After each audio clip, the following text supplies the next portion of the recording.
Hi, Lou here, and in our discussion of game contracts, we've come to some somewhat smaller issues that might be involved in a contract. The first is there a kill fee if the publisher decides not to publish the game? Keep in mind that a contract is mainly an advantage for the publisher because they offer to publish a game, but they're not required to in any way. And they can send that contract back to you and say, nope, we're not going to do it anytime they want.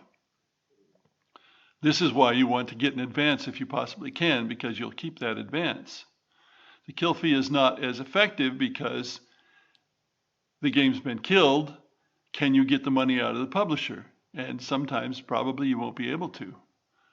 But the kill fee means that if the game is chucked back to you, they owe you some money. That's all there is to it. Now, the more important situation or question here is, when do the game rights revert to the designer or the studio? The contract needs to include a provision for when the game rights revert to the designer, either when it's not published or when it has been published and gone out of print. In the case of when it hasn't been published yet, there would be a date after which the rights would revert to you. That's simple enough and straightforward enough.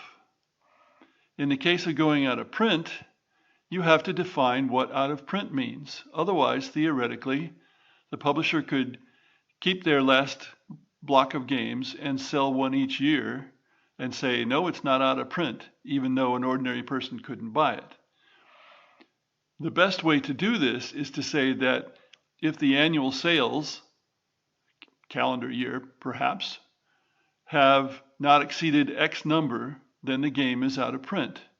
Now that X number may be 100, it could be 500, it could be 50, whatever. It depends on the print run of the game and whether it's a small publisher or a big publisher, and on whether you've got a big advance or a small advance or no advance. But you need to have that provision in there, or else they'll hold on to your game. And you can imagine a situation where your physical game is nearly out of print. There are a few copies to sell, but you have a electronic version and they want to keep using that. And so they say, no, the physical game is still in print, and so the rights are not going to revert to you. You have to think from the point of view of a publisher who is perhaps not entirely on the up and up, and make the contract accordingly. You want to anticipate what the problems might be so that you won't run into them.